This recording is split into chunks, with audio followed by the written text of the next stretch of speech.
योगी आदित्यनाथ अखिलेश को महिला आरक्षण पर घेर रहे थे।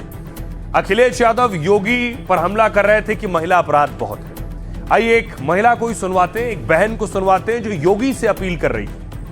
ये एक बहन है, बुलंदशहर में मर्डर हुआ इनके भाई का, फिर ये योगी से क्या अपील कर रही है। और मैंने योगी जी से और आप सभी से ये बोला था खून के बदले खून चाहिए, तो मुझे आज एक खबर मिली है कि योग मुठभेड़ में जीतू जी मारा गया।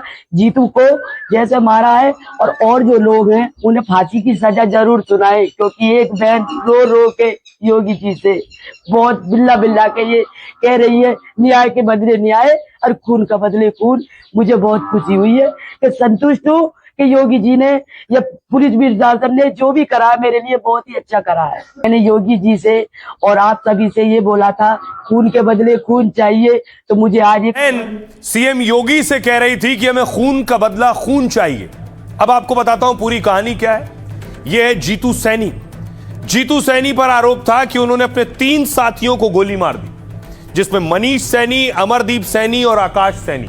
इन 3 लोगों की गोली मारकर हत्या कर दी। इनकी बहन ये योगी से मदद मांग रही थी कि खून का बदला खून चाहिए। अब हुआ क्या आपको बताऊं। दरअसल जिम में बर्थडे सेलिब्रेशन हो रहा था, केक आया था, केक काटा गया और फिर केक चेहरे पर लगा दिया गया।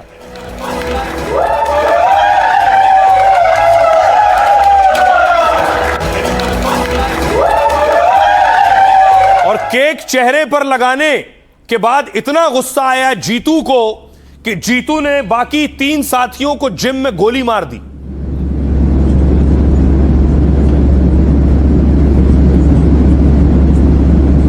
तीन लोगों की हत्या कर दी गई।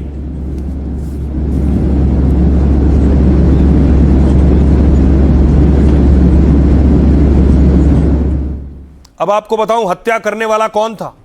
हत्या करने वाला यह है जीतू, जो मिस्टर यूपी भी लड़ चुका है, वहां भी रनर अप रहा है। ये जिसे आप जीतू को देख रहे हैं इसी का जिम है, और जिम में ही बाकी लोग आते थे, जिम में ही केक कट रहा था और जिम में ही गोलियां चली हैं। उसके बाद देखिए हुआ क्या। यूपी पुलिस जीतू को ढूंढ रही थी और फिर जीतू का एनकाउंटर हो गया। आज सुबह ये खबर आई।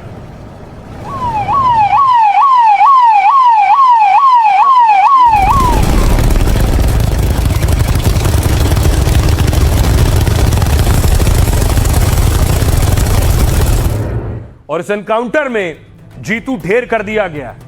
ये तस्वीरें आप देख रहे हैं, जीतू का एनकाउंटर हुआ, स्ट्रेचर पर उसकी बॉडी।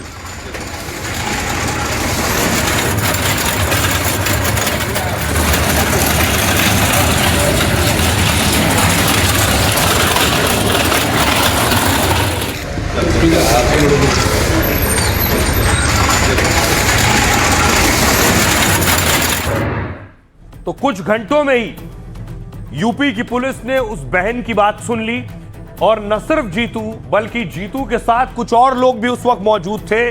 उनका भी हाफ एनकाउंटर हुआ है। पुलिस के कंधों पर पहुंचे हैं वो अस्पताल तक।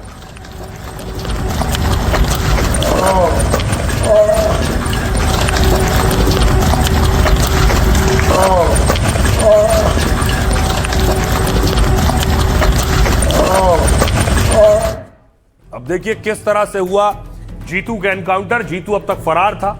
पुलिस और जीतू में आमने सामने की मुठभेड़ हुई। यूपी के बुलंदशहर केक कांड में धड़ाधड़ एनकाउंटर हो रहे हैं। योगी की पुलिस ने 4 दिन में 4 आरोपियों का एनकाउंटर कर दिया। आज मुख्य आरोपी जीतू सैनी को पुलिस ने मुठभेड़ में मार गिराया। यह एनकाउंटर आज सुबह 5 बजे खुर्जा इलाके में उस वक्त हुआ जब पुलिस ने स्कूटी सवार जीतू को रोका तो उसने फायरिंग शुरू कर दी। जवाबी फायरिंग में 50,000 का आरोपी जीतू घायल हो गया, जिसे फौरन अस्पताल ले जाया गया, लेकिन उसने अस्पताल में दम तोड़ दिया।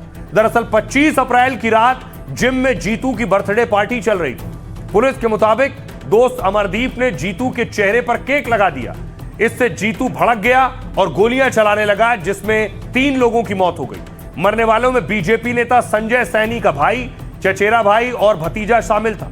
गोली लगने से भाई मनीष, चचेरे भाई अमरदीप और भतीजे आकाश की मौत हुई, जिसके बाद पीड़ित परिवार ने योगी से खून के बदले खून की मांग की थी।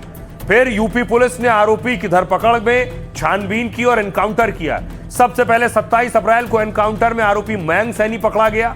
29 अप्रैल को मुठभेड़ में घायल रिंकू और भरत सैनी को दबोचा गया। 30 अप्रैल को इस मामले में जीतू सैनी का एनकाउंटर हुआ और वो ढेर कर दिया गया। अब आपको सुनवाता हूं। आपने बहन को पहले सुना था जो योगी से खून का बदला खून मांग रही थी, और जीतू के एनकाउंटर के बाद सुनिए जरा अब वो बहन क्या कह रही है। मुझे आज एक खबर मिली है कि यो मुठभेड़ में जीतू जी मारा गया। जीतू को जैसे मारा है और जो लोग हैं उन्हें फांसी की सजा जरूर सुनाए, क्योंकि एक बहन रो रो के योगी जी से बहुत बिल्ला बिल्ला के ये कह रही है न्याय के बदले न्याय। मुझे बहुत खुशी हुई है कि संतुष्ट हूँ कि योगी जी ने या पुलिस प्रशासन ने जो भी करा है मेरे लिए बहुत ही अच्छा करा है। मैं बहुत ज़्यादा संतुष्ट हुआ जब से मुझे ये खबर मिली है कि जो इसमें मुख्य आरोपी था वो आज मुठभेड़ में ढेर हो गया है। मुझे बहुत ज़्यादा संतुष्टि है इस चीज़ की। मैं सबसे तहे दिल से धन्यवाद कहती हूँ कि मेरे को आज इंसाफ मिला है। लेकिन मैं अब एक और डिमांड रखती हूँ, जो कि मेरी ये डिमांड है कि इनके अवैध कारखाने जो भी हैं उन सबको बिल्कुल रद्द कर दिया जाए, उन पर बुलडोजर चला दी जाए, ताकि इनको किसी भी प्रकार की आर्थिक सहायता ना मिले। और इसमें जो मुख्य और जो भी आरोपी हैं, जो भी फरार हैं, जो चल रहे हैं अभी, उनका पता लगा के उनको भी कड़ी से कड़ी सजा दिलाई जाए। भाई आपको लिए चलता हूं जीतू के घर, क्योंकि ये एक बड़ा एनकाउंटर था। कई दिन से जीतू फरार था। हत्या के बाद जीतू के घर जब बॉडी पहुंची तो भारी संख्या में पुलिस पहुंची थी, क्योंकि मामला बहुत सेंसिटिव और संवेदनशील हो गया था।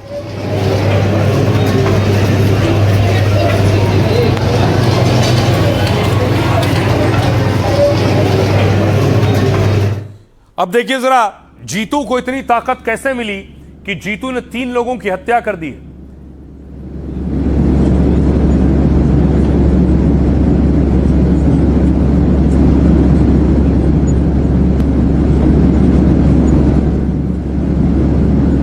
जीतू जिम ट्रेनर था और मिस्टर यूपी कंपटीशन भी लड़ चुका है वो, लेकिन जिम में आकर क्या हो गया ऐसा कि जीतू ने गोली चला दी। जीतू के बारे में आपको बताऊं, एनकाउंटर में ढेर आरोपी जीतू सैनी के बहुत से चेहरे थे। जीतू सैनी बहुजन समाज पार्टी के लिए नेतागिरी भी करता था। जीतू 2017 में बसपा का नगर अध्यक्ष भी रह चुका है। वो कई घंटे जिम में बिताता और बॉडी बिल्डिंग करता था। आरजेएस फिटनेस जिम में वो ट्रेनर के तौर पर काम करता था। 5 साल पहले बॉडी बिल्डिंग में उसने खिताब भी जीता था।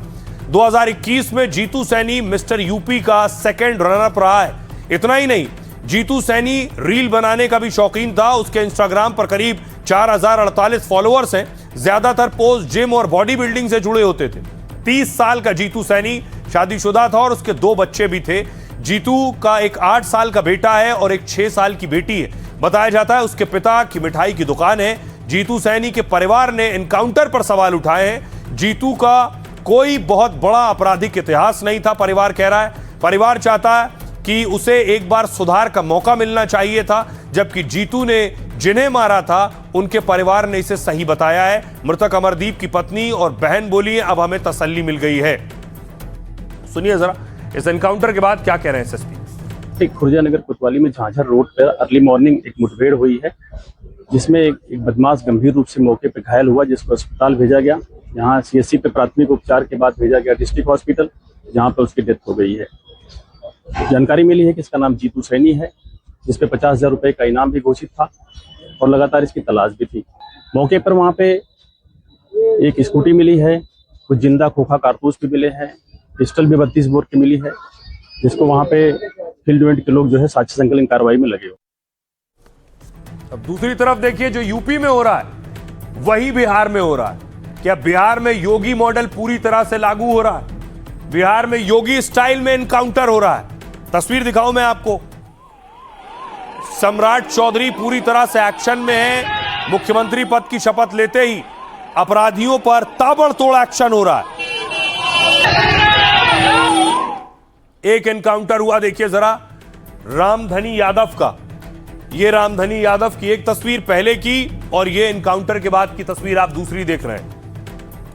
रामधनी यादव ने आखिर किया क्या था यह मैं आपको दिखाऊं। इन पर आरोप है कि इन्होंने हत्या की थी एग्जीक्यूटिव ऑफिसर की। चेयरमैन को गोली मारने गए थे। यह भागलपुर की वो तस्वीर आप देख रहे हैं।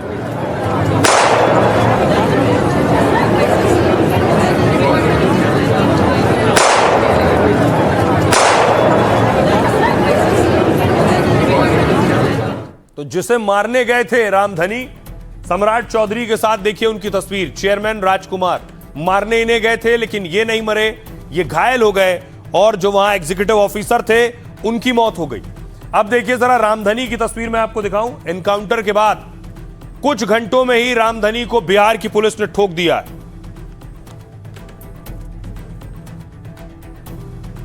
और इस एनकाउंटर में कई पुलिस वाले भी घायल हुए हैं। आप देख रहे हैं स्ट्रेचर पर पुलिस वालों को अस्पताल ले जाया गया है और भर्ती कराया गया अस्पताल में।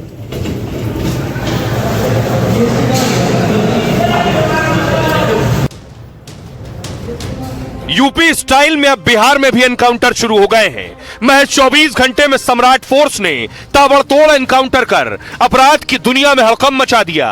हत्या के आरोपियों को ठोककर सम्राट ने योगी की लाइन पर चलने का ऐलान कर दिया। पहले टेंडर के चक्कर में जिसने बिहार के सरकारी दफ्तर में धाए धाए किया, गोलियों की बौछार कर अफसर को मार डाला, उसका हिसाब करने के लिए सम्राट की पुलिस ने योगी स्टाइल में एनकाउंटर कर दिया।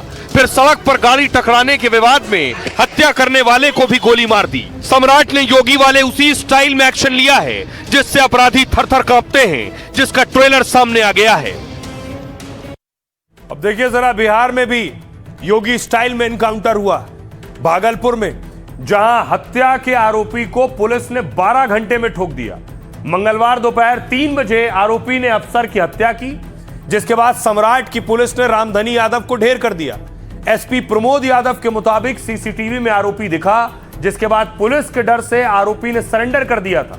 लेकिन पुलिस जब उसे हथियार बरामदगी के लिए ले जा रही थी, इसी दौरान रामधनी और साथियों ने पुलिस पर हमला कर दिया। दावा यह है कि दोनों ओर से करीब 15 मिनट तक गोलियां चली हैं। आखिरकार जवाबी कार्रवाई में आरोपी और 3 पुलिस वाले घायल हुए। एनकाउंटर के बाद तुरंत घायलों को अस्पताल ले जाया गया, लेकिन पेट में गोली लगने से आरोपी रामधनी ने दम तोड़ दिया। एनकाउंटर में ढेर रामधनी डिप्टी चेयरमैन नीलम देवी का पति था, जो टेंडर के लिए सुल्तानगंज नगर परिषद के चेयरमैन को मारना चाहता था।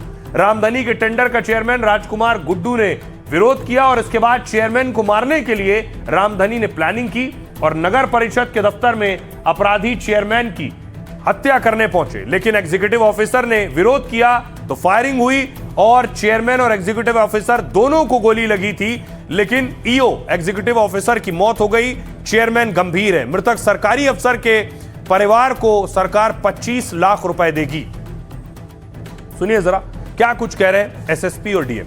से हमारी टीम रात्रि का समय अंधेरे कराता है और ग्रामीण क्षेत्र में जाती है, जहां पर ले जाता है और उसी दौरान हम लोगों को ये पता नहीं रहता है कि उसके अज्ञात कुछ अपराधकर्मी भी वहां पर शायद उसका पीछा कर रहे थे, क्योंकि उसके संगी साथी अपराधकर्मियों में काफ़ी हैं।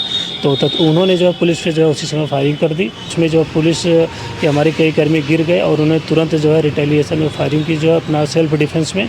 इस सेल्फ डिफेंस की जो फायरिंग हुई, इसके आलोक में जो अपराधकर्मी था ये रामधनी यादव, उसके भी गोली लगती है। हमारे पुलिस कर्मियों को भी 3, एक डीएसपी नवनीत और 2 इंस्पेक्टर को जो है गोली लगती है। अपराधियों का हौसला इतना बुलंद था कि उन्होंने, जैसा कि एसएसपी साहब के द्वारा बताया गया, कि अपराधी ने कहा कि मैं हथियार, जिस हथियार से घटना हुई है उस हथियार को बरामद करके दिखाता हूं। और जब हथियार बरामद करने के लिए गए तो वहां गोली चलाने लगा, तो उसमें इनकाउंटर हुआ और जवाबी फायरिंग हुई भी, इधर दोनों तरफ से हुई, और जिसमें हमारे कई पुलिसकर्मी भी घायल हैं। हालांकि अभी उनका इलाज अस्पताल में चल रहा है, लेकिन इसी दौरान जो मुख्य अभियुक्त थे उनको भी गोली लगी है। और तो बिहार में सिर्फ एक एनकाउंटर नहीं हुआ, एक और एनकाउंटर हो गया। तस्वीर में आपको बताऊं, एक्स एमएलए पूर्व विधायक के भांजे पर का मर्डर हुआ। ये देख रहे हैं बीजेपी नेता और उनका भांजा, उनके भांजे पर गोली चली और भांजे को अस्पताल ले जाया गया। भांजे की मौत हुई। उसके बाद देखिए क्या हुआ। अस्पताल में बीजेपी नेता का भांजा है। सीवान की तस्वीरें आप देख रहे हैं।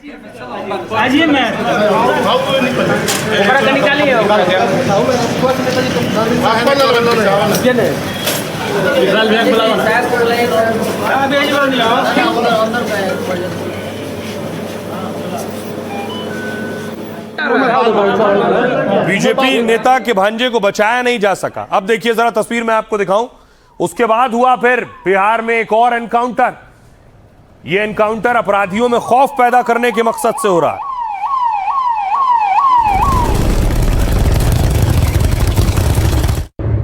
और अब देखिए एनकाउंटर में स्ट्रेचर पर है गोली चलाने वाला बीजेपी नेता पर हमला करने वाला, नेता के भांजे पर हमला करने वाला।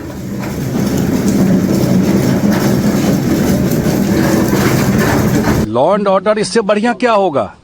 जो किया वो गया, और सरकार की पॉलिसी है जो करेगा वो जाएगा, कोई उपाय नहीं है। जिसको शांति से रहना हो वही बिहार में रहे। और जो इस टाइप के एलिमेंट है इसके लिए सभ्य समाज में, इस समाज में कोई जरूरत नहीं। यही जो बिहार समझिए, कानून का राज यहां चलेगा, गोली का राज नहीं चलेगा। तो राइट, खबरों में आगे बढ़ते हैं। पाकिस्तान में भी कोई ठोक गया, लेकिन आतंकियों को अब मसूद का कमांडर पाक में ढेर हो गया है। तस्वीर मैं आपको दिखाऊं। पहली तस्वीर आप देख रहे हैं, हाफिज सईद का करीबी था शेख यूसुफ, इसे कोई आकर अज्ञात ठोक कर चला गया। अगली तस्वीर देखिए, हाफिज सईद अकेले नहीं है, मसूद अजहर का करीबी था सलमान अजहर। सलमान अजहर को एक गाड़ी आई तेज स्पीड में और उड़ाकर चली गई। अब आपको दिखाऊं कि कैसे मसूद अजहर के करीबी सलमान अजहर को कोई अज्ञात मारकर चला गया और किस तरह, वो भी गाड़ी के जरिए। तस्वीर में आपको दिखाऊं, ये आप देख रहे हैं, इस तरह से वो जा रहा था घर के बाहर सड़क पर, और पीछे से गाड़ी ने टक्कर मारी।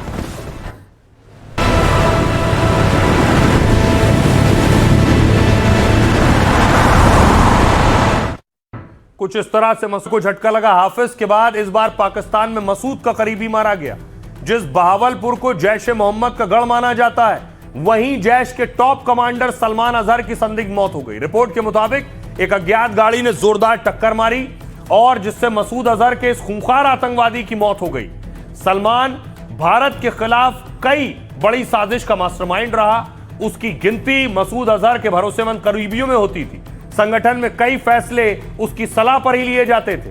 सलमान का काम आतंकी भर्ती और संगठन के लिए फंड जुटाना था। वो संगठन के कोर ग्रुप का हिस्सा था। उसकी मौत जैश को बड़ा झटका है। सलमान की मौत को पाकिस्तान में टारगेट किलिंग से जोड़ा जा रहा है, क्योंकि यह घटना बहावलपुर में हुई, जहां जैश ए मोहम्मद का मुख्यालय है। बहावलपुर जैश के लिए सुरक्षित और आईएसआई की निगरानी वाला इलाका है, और आतंकी सलमान सड़क पर खड़ा था, तभी एक गाड़ी कुचलकर फरार हो गई। न ड्राइवर किसी ने देखा, न गाड़ी कोई पहचान पाया। इससे 3 दिन पहले लश्कर के आतंकी यूसुफ की भी हत्या हुई। बाइक से आए अज्ञात हमलावर उसे गोली मारकर भून कर चले गए। फिलहाल इस बार जैश का आतंकी मारा गया और अज्ञात का खौफ जारी है, और इस तरह का खौफ जरूरी भी है।